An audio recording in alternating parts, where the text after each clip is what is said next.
वर्षों बाद आज अमरावती नगरी बनी है रणांगन। अमरावती नगरी में दिनांक 12 नवंबर के मोर्चे पर तीव्र प्रतिक्रिया व्यक्त करते दिनांक 13 नवंबर को अमरावती बंद का आह्वान किया गया। सुबह से शाम तक व्यापारिक प्रतिष्ठान बंद रखे गए। बंद को भव्य प्रतिसाद मिला।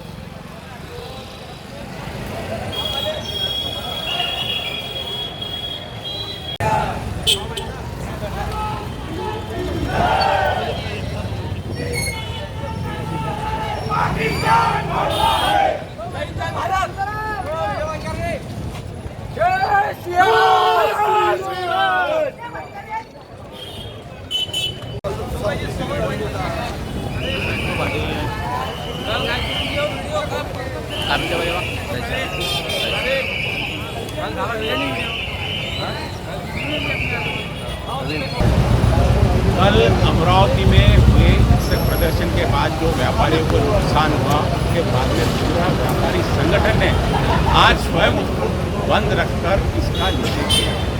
और इस निषेध को करते आज हमारे साथ यहाँ पे व्यापारी संगठन के पदाधिकारी मौजूद है।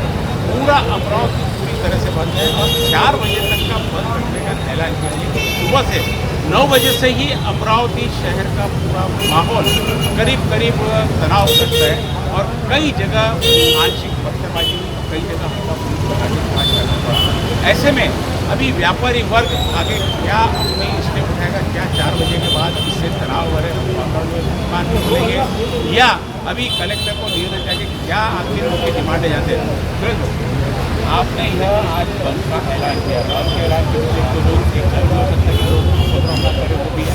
दूसरा, इस बंद के पीछे आप डिमांड करना चाहते हैं या फिर अपना विषय करना चाहते हैं? अभी अमरावती शहर के अंदर कल जो मोर्चा निकला था बहुत बड़े पैमाने पर मोर्चा था। आमतौर पर ये देखा जाता है कि जब मोर्चा निकलता है उसकी सरकारी परमिशन पुलिस डिपार्टमेंट के द्वारा दी जाती है तो उसके साथ में पुलिस का बंदोबस्त, तगड़ा बंदोबस्त रहता है। मोर्चे में कितने लोग जाने वाले हैं उसके अनुपात में पुलिस का बंदोबस्त रहता है। लेकिन कल का जो अपना मोर्चा था उसके अंदर पुलिस नाम मात्र थी।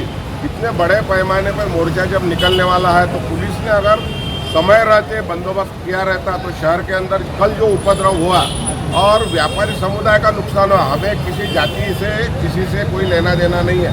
हमारे व्यापार के अंदर मुस्लिम समाज है, सिख है, हिंदू, ईसाई सब है। हमारा समाज जो है व्यापारी समाज है। और जब भी अमरावती के अंदर बंद का ऐलान होता है, पॉलिटिकल बंद बोलो या किसान आंदोलन बोलो, जो भी हो, उसके अंदर जो आंदोलन होता है सबसे पहला टारगेट व्यापारी समुदाय को किया जाता है। जो लोग डर के मारे दुकान बंद कर देते हैं ठीक है, लेकिन जो लोग आर्गूमेंट करके बंद नहीं करते उनके साथ मारझोड़ होती है, उनका गले में से पैसे छीने जाते हैं। कल भी एक घटना वसंत ठाकुर में हुई कि उसके गले में से 70 से 80 हज़ार रुपये छीने गए। मेडिकल पॉइंट जो दवा वाला अत्यावश्यक सेवा है, जो कोरोना के पीरियड के अंदर 1.5 साल तक रात दिन एक करके हमने जान की बाजी लगाकर लोगों की सेवा की, लेकिन ऐसे भी ट्रेड को उन्होंने छोड़ा नहीं और उनके ऊपर हमला किया, मारझोड़ की। इसका हम सख्त शब्दों में निषेध करते हैं। हमें किसी प्रकार का कोई जाति से लेना देना नहीं है। अमरावती शहर का वातावरण अच्छा रहना चाहिए। पॉलिटिकल लोगों ने भी समय रहते, सचेतता रहते हुए अगर उन्होंने कदम कल उठाया रहता तो शायद अमरावती शहर के अंदर जो पिछले 20 साल से किसी प्रकार का कोई जातिगत आंदोलन नहीं हुआ, लेकिन इस प्रकार का आंदोलन की जो एक प्रकार से छूट दी गई थी और आज इतने बड़े पैमाने पे कड़े पर बंदोबस्त किया है। ये बंदोबस्त कल रहता तो शायद अमरावती शहर को ये चीज़ देखना नहीं पड़ता। व्यापारी पहले ही 1.5 साल से इतने करोड़ों का जो नुकसान हुआ है उसके अंदर अभी ये दिवाली के पीरियड में कैसा तो भी व्यापार लाइन पे आया था, लेकिन अचानक अमरावती शहर को, अमरावती के नाम को बट्टा लगा। इसका हम सख्त शब्द में महानगर चैम्बर ऑफ कॉमर्स की ओर से निषेध करते हैं और जो भी दोषी लोग हैं उनके खिलाफ कड़े से कड़ी कार्रवाई होना चाहिए, ऐसे हमारी डिमांड है। हर बार बंद के निषेध करना और उसके बाद में कुछ हासिल नहीं होता, इस बंद से आप क्या हासिल करेंगे? परिस्थिति ऐसी है कि व्यापारियों के पास बंद के अलावा दूसरा कुछ चारा नहीं। परिस्थिति मेरे को आश्चर्य है कि आजकल की जो घटना हुई है इसका सारा दोषारोपण मैं इंटेलिजेंसी और गृह मंत्रालय को देता हूँ। 40 से 50 हज़ार की भीड़ होती है और मुश्किल से 200 कर्मचारी उनमें लगाए जाते हैं। ये इंटेलिजेंसी कहाँ थी? सरे आम कोई कारण नहीं था। इसके पहले भी घटना हुई थी, जब मोर्चा जाता है शांति से जाता है, वापस आते हैं तो उपद्रव होता है। तब पुलिस को पहली जो घटना हुई उस समय पे क्या उपद्रव हुआ था इसका भी उनके पास रिकॉर्ड है। इधर वो उस तरफ से बंदोबस्त कर लेते थे कि आते आते यहाँ पर तो ये घटना नहीं होती थी। आज यहाँ का माहौल ख़राब नहीं होता था। आज के पालक मंत्री ने बताया है कि आज कोई अनावश्यक ऐसा उपद्रव करेगा तो हम उसके ऊपर कार्रवाई करते। ये बात ठीक है, लेकिन पालक मंत्री ने ये भी तो बताना चाहिए था कि कल निरुपद्रवी जो बेचारे दुकानदार है, मेडिकल वाला उनको हाथ जोड़ रहा है, वो निहत्ता है, 3 लोग से उसके सामने खड़े हैं, उनको खींच खींच के मारे गया, तो उसका भी तो निषेध पालक मंत्री ने करना चाहिए। क्योंकि हम जो व्यापारी जनता है वो भी हमारी जनप्रतिनिधि है। हम पॉलिटिक्स इसमें लाना नहीं चाहते। ये व्यापारियों का बंद था, जो कल जो व्यापारियों पे जो अत्याचार है उसका बंद था। और इसके आगे जब इस टाइप की घटना होती है तो फिर उसके ऊपर कानूनी कार्रवाई और बाकी भी हम गृह मंत्रालय से लेकर सभी लोगों को कानूनी कार्रवाई के अंदर लाएंगे। और इसका ये आज मैं खुले शब्दों में निषेध देता हूँ और उन लोगों को चेतावनी देता हूँ। व्यापारी एकता, व्यापारी एकता। आज जो आपने बंद रखा उस चीज के पीछे किसी चीज की सरकार से आपकी मांग है क्या? सिर्फ निषेध व्यक्त करके आप लोग दुकानें खोल लोगे? नहीं, अभी हमारे अध्यक्ष ने बताया हुआ है कि भाई जो नुकसान जिसका हुआ है सबकी एफआईआर हमने रात को 12-1 बजे तक वहाँ पे दर्ज की हुई है। सब उनके रिकॉर्ड पर है। पुलिस ने CCTV के फुटेज भी कलेक्ट करने का कल उन्होंने हमको आश्वासन दिया है। जैसा उत्तर प्रदेश के अंदर कानून बना, चाहे वो कोई भी पक्ष का जो रहो, जिसका नुकसान जो किया उससे भर के लो, उसी दर्ज के ऊपर अमरावती के अंदर में ये हमारी महानगर चैम्बर की ओर से डिमांड है। अभी आप यहाँ से मोर्चा लेके कलेक्टर ऑफिस जाएंगे, सारे लोग कलेक्टर से निवेदन दे रहे हैं और डिमांड कर रहे हैं कि जो नुकसान हुआ उसकी भरपाई की जाए। जैसा कि कानून है, यदि मोर्चे के नुकसान होता तो जो मोर्चे के आयोजक रहते हैं उनसे भुगतान किया जाता। तो क्या आपने कल शिकायत की, कोई नामजद हुआ उसमें सिर्फ रैंडमली क्या पुलिस का क्या? कल सिटी पुलिस स्टेशन के अंदर हम लोग गए थे, जब उनको ये हमने डिमांड की तो उन्होंने बोला कि भाई जो लोगों के भी खिलाफ ये व्यापारियों को मारधाड़ हुई उन्होंने सबने एफआईआर दर्ज करना चाहिए। एफआईआर होने के बाद में उस मामले की तहकीकात हम करेंगे और जो दोषी लोग हैं उनको ढूंढ के हम उनके खिलाफ कानूनी कार्रवाई करेंगे। तब उन्होंने ये बोला, हमने ये बोला कि हमको सरकार की तरफ से भरपाई नहीं होना, जिसने नुकसान किया हुआ है उसके तरफ से हमको भरपाई होना, क्योंकि सुप्रीम कोर्ट का भी आदेश है। और अमरावती शहर अपने मुंबई शहर के अंदर पिछले टाइम अपन ने देखा कि पॉलिटिकल जो बड़ी बड़ी संस्था उनको भी सुप्रीम कोर्ट ने दंड भरने को लगाया, शिवसेना को। तो ये अभी कोई भी पार्टी रहो या कोई भी व्यक्ति रहो, जिसने नुकसान किया है उसके अगर भरपाई करते हैं तो निश्चित रूप से भविष्य के अंदर कोई भी व्यक्ति इस प्रकार की घटना करने के पहले 1000 बार सोचेगा कि अगर नुकसान मैं करता हूँ तो भरपाई भी मुझे करके देना है। इसलिए सख्त से सख्त कार्रवाई होना चाहिए और नुकसान सरकार ने न देते हुए जिसने नुकसान किया है उससे वसूली होना चाहिए। अगर उसके पास कुछ नहीं है तो उसकी जब्ती करना चाहिए और कुछ उसके बाद में भी कुछ नहीं है तो उसको अंदर डालना चाहिए जेल के अंदर। आज यहाँ पर सारे व्यापारी ने स्वयं खुद होकर बंद रखा है। हर बार व्यापारी को दूसरे के आदेशों पे, दूसरे के निर्देशों पे बंद रखना पड़ता है। आज व्यापारियों का स्वयं का बंद है क्योंकि व्यापारियों पे अभी आक्रमण हुआ, व्यापारियों पे हमला हुआ है, व्यापारी को उसका नुकसान उठाना पड़ा है। आगे से यह नुकसान न हो इसके लिए कड़े कदम उठाए जाए। कल यदि समय रहते पुलिस चेत जाती और उचित कदम उठा लेती तो शायद आज का भी यह आंदोलन नहीं होता। अकारण व्यापारियों से कल की गई मारपीट प्रमुख कारण रही हड़ताल का। आज ही के दिन सुबह सवेरे जयस्तंभ चौक से व्यापारियों का एक मोर्चा जिलाधीश को निवेदन देने अग्रसर हुआ।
लोकांनी मोर्चा रजा अकादमीच्या नेतृत्वात एक मोर्चा काढला होता.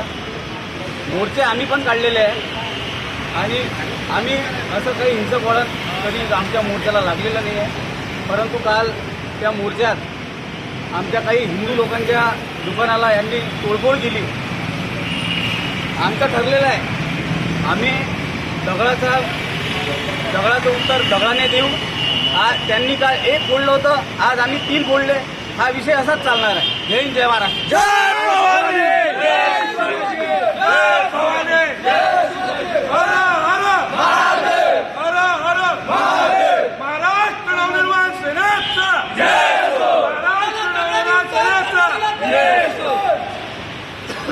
सभी जगह पुलिस या तगड़ा बंदोबस्त दिखाई दिया गया, जिसमें साथ ही साथ ग्रामीण पुलिस को भी लिया गया था. जिस स्थान पर सम्मिश्र बस्ती है उस स्थान पर विशेष बंदोबस्त लगाते सरोज चौक, चित्रा चौक, इतवारा चौक पर विशेष बंदोबस्त लगाया गया.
जाओ ना फालतू.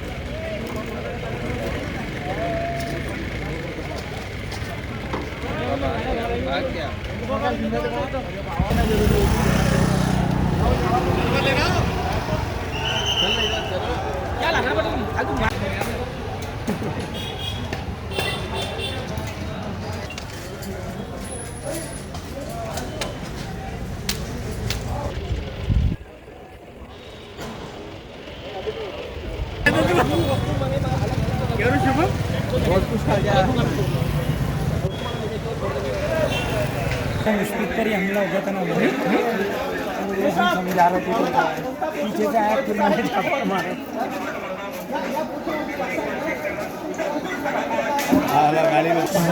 हम इधर अंदर घुसे मौलाना को मैं गिर गया सुनते लोग उधर कहीं नहीं ना. चलो सब हाँ चलो घर चलो.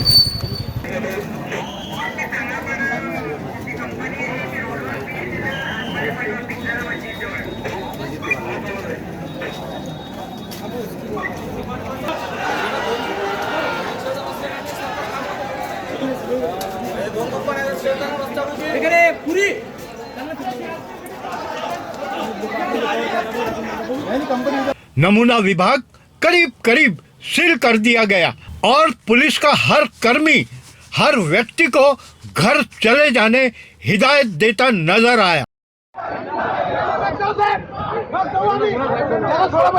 तुम्ही गोष्टी कशा करता तिकडे गेला म्हणजे ते आमच्या उरावर बसतात. आम्ही सुट्ट्यावर राहणार का? तुम्ही आम्ही सुट्ट्यावर राहणार का? त्याला 16 सांगा. कार्यकर्त्याला 16 सांगा पाहिजे. नाही तर आम्ही सर्व तिकडे जाऊ. नाही आम्ही सर्व तिकडे जाऊ. आम्ही सातव साहेबांचा मान ठेवतोय. सातव साहेबांनी आम्हाला सांगितलंय काय करायचं आहे. आम्ही शांत आहे. तुम्ही उगीच कार्यकर्त्याला अटक करून पहिला फोन लावा. पहिला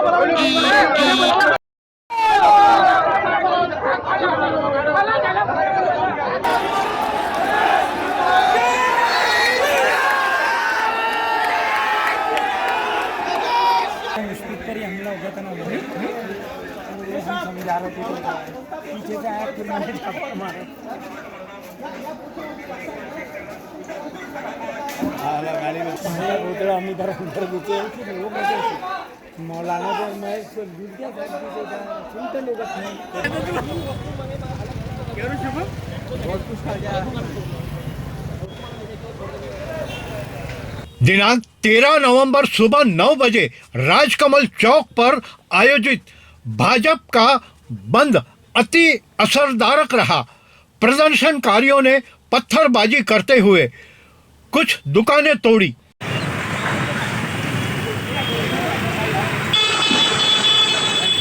झंडा पकड़ता झंडा पकड़ते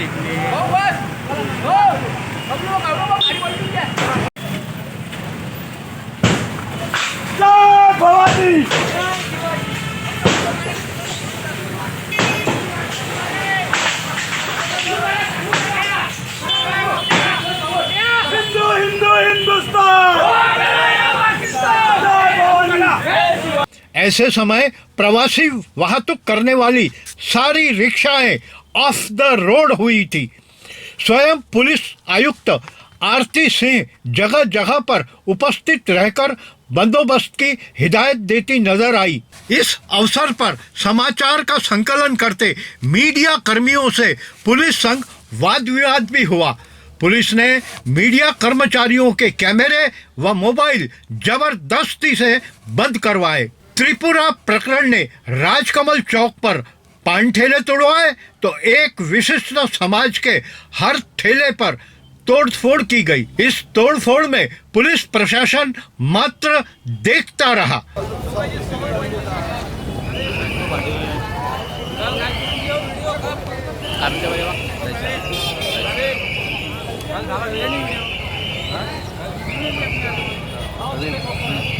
कैमरा व्यवस्थित रखना है ये